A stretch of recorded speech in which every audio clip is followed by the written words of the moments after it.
Hi friends, ಎಲ್ರಿಗೂ ನಮಸ್ಕಾರ. ನಾವು 12 ತಿಂಗಳಲ್ಲಿ ಮಾಘ ಮಾಸದಲ್ಲಿ ಪ್ರತ್ಯೇಕವಾಗಿ ಸೂರ್ಯದೇವರನ್ನು ಪೂಜೆ ಮಾಡ್ತೀವಿ. ಆದರೆ ಸೂರ್ಯದೇವರಿಗೆ ಪ್ರಿಯವಾದ ದೀಪ ಗೋಧಿ ದೀಪ. ಗೋಧಿ ದೀಪಾರಾಧನೆ ಯಾವಾಗ ಮಾಡಬೇಕು, ಯಾರು ಮಾಡಬೇಕು, ಮಾಘ ಮಾಸದಲ್ಲಿ ಮಾಡೋಕ್ಕೆ ಆಗಿಲ್ಲ ಅಂದರೆ ಯಾವಾಗ ಮಾಡಬಹುದು, ಪೂಜೆ ಆದ ನಂತರ ಆ ಗೋಧಿಯನ್ನು ಏನು ಮಾಡಬೇಕು, ಗೋಧಿ ದೀಪಾರಾಧನೆ ಯಾವ ಥರ ನಿಯಮಗಳು ಪಾಲಿಸಬೇಕು ಅಂತ ಈ ವಿಡಿಯೋದಲ್ಲಿ ತಿಳಿಸ್ತೀನಿ. ಮುಖ್ಯವಾಗಿ ಗೋಧಿ ದೀಪವನ್ನು ಸೂರ್ಯ ಭಗವಾನ್ ಹುಟ್ಟಿದ ದಿನ ಅಂದರೆ ರಥಸಪ್ತಮಿ ದಿನ ಮಾಡ್ತೀವಿ. ನಾಳೆ ಪೂಜೆ ಮಾಡೋಕ್ಕೆ ಆಗಿಲ್ಲ ಅಂದರೆ ಮಾಘ ಮಾಸದ ಭಾನುವಾರಗಳಲ್ಲಿ ಯಾವುದಾದರೂ ಒಂದು ಭಾನುವಾರ ಮಾಡಬಹುದು. ರಥಸಪ್ತಮಿ ದಿನ ಅಲ್ಲದೆ ಮಾಘ ಮಾಸದಲ್ಲಿ ಪ್ರತಿ ಭಾನುವಾರ ಗೋಧಿ ದೀಪ ಹಚ್ಚಿದರೆ ತುಂಬ ಒಳ್ಳೆಯದು. ಗೋಧಿ ದೀಪ ಬೆಳಗ್ಗೆ ಸೂರ್ಯೋದಯ ಸಮಯದಲ್ಲಿ ಮಾಡಬೇಕು. ಎಲ್ಲಿ ಸೂರ್ಯಕಿರಣಗಳು ಬೀಳ್ತಾವೋ ಅಲ್ಲಿ ಪೂಜೆಗೆ ರೆಡಿ ಮಾಡ್ಕೋಬಹುದು. ಇಲ್ಲ ಅಂದರೆ ತುಳಸಿ ಗಿಡದ ಮುಂದೆ ಮಾಡಬಹುದು.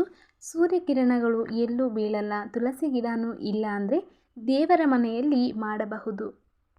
ಒಂದು ತಾಮ್ರದ ತಟ್ಟೆ ಅಥವಾ ಹಿತ್ತಾಳೆ ಅಥವಾ ಬೆಳ್ಳಿ ತಟ್ಟೆ ಯಾವುದಾದರೂ ಒಂದು ತಟ್ಟೆಯನ್ನು ತಗೊಂಡು ಆ ತಟ್ಟೆಗೆ ಗಂಧ ಕುಂಕುಮದಿಂದ ಅಲಂಕರಣೆ ಮಾಡ್ಕೋಬೇಕು.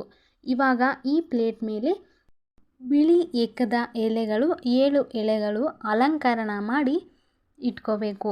ಎಕ್ಕೆ ಎಲೆಗಳನ್ನು ನೀಟಾಗಿ ತೊಳೆದು ಒರೆಸಿ ಕುಂಕುಮ ಗಂಧದಿಂದ ಅಲಂಕರಣೆ ಮಾಡ್ಕೋಬೇಕು. ಬಿಳಿ ಎಕ್ಕದ ಗಿಡದ ಎಲೆಗಳನ್ನು ಮಾತ್ರ ತಗೋಬರಬೇಕು. ಸೂರ್ಯದೇವರನ್ನು ಅರ್ಕ ಅಂತ ಕರೀತಾರೆ. ಅರ್ಕಫಲ ಅರ್ಕಪತ್ರ ಅಂದರೆ ಸೂರ್ಯದೇವರಿಗೆ ತುಂಬ ಇಷ್ಟ. ಅರ್ಕೆಪತ್ರ ಅಂದರೆ ಎಕ್ಕೆ ಎಲೆಗಳು. ಎಕ್ಕದ ಎಲೆಗಳನ್ನು 7 ತಗೋಬೇಕು. ಸೂರ್ಯದೇವರ ರಥಕ್ಕೆ 7 ಕುದುರೆಗಳು ಇರ್ತವೆ. ಆ ಸೂರ್ಯದೇವರಿಗೂ 7 ನಂಬರ್ ಅಂದರೆ ತುಂಬಾ ಇಷ್ಟ. ಅದಕ್ಕೆ ಸೂರ್ಯದೇವರಿಗೆ ಏನು ಮಾಡಿದರೂ 7 ಸಂಖ್ಯೆಯಲ್ಲಿ ಮಾಡ್ತೀವಿ. ಸೂರ್ಯದೇವರನ್ನು ಆದಿತ್ಯ ಅಂತಾನೂ ಕರೀತಾರೆ. 7 ಎಕ್ಕೆ ಎಲೆಗಳನ್ನು ಇಟ್ಟ ನಂತರ ಗೋಧಿನ ಹಾಕೋಬೇಕು. ಗೋಧಿನ ಅಷ್ಟೇ ಇಷ್ಟೇ ಹಾಕೋಬೇಕು ಅಂತ ಏನೂ ಇರಲ್ಲ. ನಿಮಗೆ ಎಷ್ಟು ಇಷ್ಟ ಆಗುತ್ತೋ ಅಷ್ಟು ಹಾಕೋಬಹುದು. ಅನಾರೋಗ್ಯದಿಂದ ಬಾಧೆ ಬೀಳುವವರು ಈ ಗೋಧಿ ದೀಪವನ್ನು ಹಚ್ಚಿದರೆ ಎಂಥ ಅನಾರೋಗ್ಯ ಇದ್ದರೂ ಪರಿಹಾರ ಆಗುತ್ತೆ. ಮನೆಯಲ್ಲಿ ಯಾರಾದರೂ ತುಂಬ ದಿನಗಳಿಂದ ಏನಾದರೂ ಅನಾರೋಗ್ಯ ಸಮಸ್ಯೆ ಇದ್ದರೆ ಅಂಥವರ ಕೈಯಿಂದ ಈ ಗೋಧಿ ದೀಪವನ್ನು ಬೆಳಗಿಸಿದರೆ ತುಂಬಾ ಒಳ್ಳೆಯದು. ಗೋಧಿ ಮೇಲೆ ಎಕ್ಕೆ ಎಲೆ ಅಥವಾ ವಿಳೆದೆಲೆ ಇಟ್ಟು ಅದರ ಮೇಲೆ ದೀಪವನ್ನು ಇಡಬೇಕು. ದೀಪಕ್ಕೂ ನಾವು ಗಂಧವನ್ನು ಹಚ್ಚಿ ಕುಂಕುಮದಿಂದ ಅಲಂಕರಣೆ ಮಾಡ್ಕೋಬೇಕು. ದೀಪಕ್ಕೆ ಎಳ್ಳೆಣ್ಣೆ ಅಥವಾ ಔಡ್ಲೆಣ್ಣೆ, ಯಾವ ಎಣ್ಣೆ ನೀವು ಮನೆಯಲ್ಲಿ ಯೂಸ್ ಮಾಡ್ತೀರಾ ಅದೇ ಎಣ್ಣೆಯನ್ನು ಹಾಕಬಹುದು. ದೀಪದಲ್ಲಿ 7 ಬತ್ತಿಗಳನ್ನು ಹಾಕಬೇಕು ಅಥವಾ 12 ಬತ್ತಿಗಳು ಹಾಕಬಹುದು. ಈ ದೀಪಾರಾಧನೆ ಮಾಡಿದ ದಿವಸ ಮನೆಯಲ್ಲಿ ನಾನ್ ವೆಜ್ ತಿನ್ನಬಾರದು. ಏಕಹಾರತಿಯಿಂದ ದೀಪಾರಾಧನೆ ಮಾಡ್ಕೋಬೇಕು.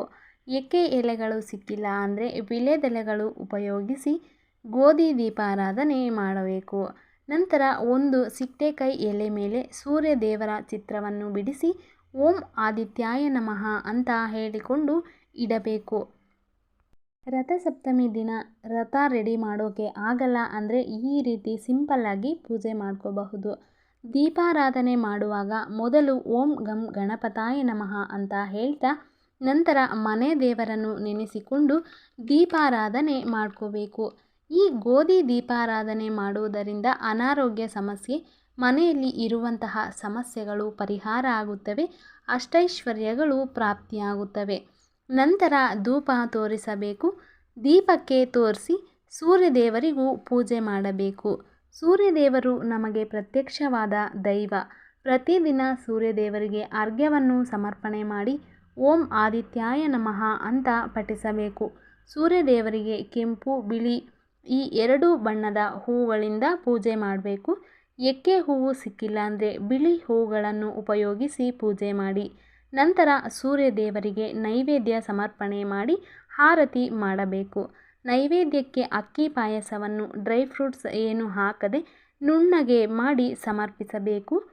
ನೈವೇದ್ಯಕ್ಕೆ ಹಸುವಿನ ಹಾಲನ್ನು ಉಪಯೋಗಿಸಬೇಕು. ನೈವೇದ್ಯ ಮಾಡೋಕ್ಕೆ ಆಗಿಲ್ಲ ಅಂದರೆ ಹಣ್ಣುಗಳು ಅಥವಾ ಹಾಲು ಬೆಲ್ಲ ಸಮರ್ಪಣೆ ಮಾಡಿ.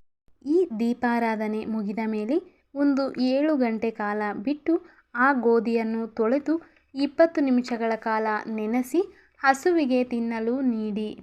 ಎಕ್ಕೆ ಎಳೆದ ಮೇಲೆ ಗೋಧಿಯನ್ನು ಹಾಕಿರೋದ್ರಿಂದ ಹಸುವಿಗೆ ಹಾಗೆ ತಿನ್ನಲು ಕೊಡಬಾರದು. ಇಲ್ಲಾಂದರೆ ಯಾವುದಾದರೂ ಗಿಡದ ಬಳಿ ಹಾಕಬಹುದು. ನಿಮ್ಮ ಮನೆಯಲ್ಲಿ ಪಾಟ್ಗಳು ಇದ್ದರೆ ಪಾಟಲ್ಲೂ ಸಹ ಈ ಗೋಧಿಯನ್ನು ಹಾಕಬಹುದು. ನಾಳೆ ರಥಸಪ್ತಮಿ ದಿನ ಈ ರೀತಿ ಸಿಂಪಲ್ಲಾಗಿ ಗೋಧಿ ದೀಪಾರಾಧನೆ ಮಾಡ್ಕೊಳ್ಳಿ. ಇನ್ನಷ್ಟು ಇದೇ ರೀತಿ ಮಾಹಿತಿಗಾಗಿ ಚಾನಲನ್ನು ಸಬ್ಸ್ಕ್ರೈಬ್ ಮಾಡ್ಕೊಳ್ಳಿ. Thanks for watching.